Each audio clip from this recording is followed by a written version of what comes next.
Lumika ng malalindol na pagyanig ang malakas na pagsabog at sunog sa iligal na paggawa ng paputok sa isang barangay sa Dagupan. 5 ang sugatan sa insidenteng yan. Nakatutok si Sandy Salvacio ng GMA Regional TV.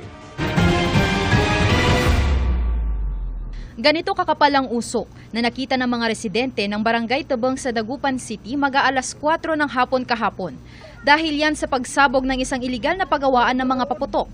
Kwento ng isang residente, nagpapahinga siya sa bahay nang marinig ang magkakasunod na malakas na pagsabog. Parang bulkan na sumabog. Napakataas yung ano? Oo, lakas. Ang lakas ng lindol. Nakahiga ako. Nagkasira-sira raw ang mga bintana at ilang gamit sa bahay. Mistulang binagsakan ng bomba ang lugar na kinatatayuan ko ngayon. Ayon sa mga nakausap natin na otoridad, dito sa lugar na ito yung mismong pagawaan at imbakan ng mga paputok. Dito naman sa bahaging ito mga kapuso makikita ang explosive unit ng PNP Dagupan na ongoing pa rin ang isinasagawang investigasyon sa insidente.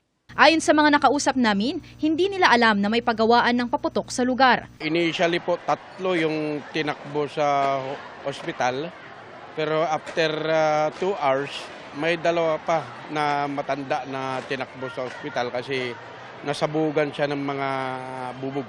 So yung isa is yung bali nandun sa loob ng pagawaan, and yung 2 is nandun sa loob ng bahay na katapat ng pagawaan. Napula ang sunog matapos ang 1 oras. Accordingly, nagte-testing po sila. Nung nag-testing sila is walang roof yung makeshift na pagawaan tolda lang. May mga nakakalat na black powder doon na tamaan ng baga. Wala silang permit. So nakita natin yung pinasok ng soko natin at saka yung EOD natin.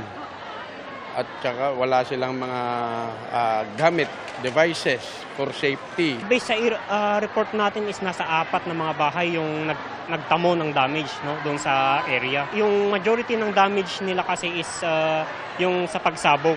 Sinusubukan ng GMA Regional TV 1 North Central Luzon na makuhanan ng pahayag ang may-ari ng pagawaan ng paputok. Kailangan malayo po yung site na pinaggagawan natin ng paputok sa any structure, especially po yung mga bahay. Nagpapatuloy ang investigasyon ng mga otoridad sa insidente. Mula sa GMA Regional TV at GMA Integrated News, Sandy Salvacio, nakatutok, 24 oras.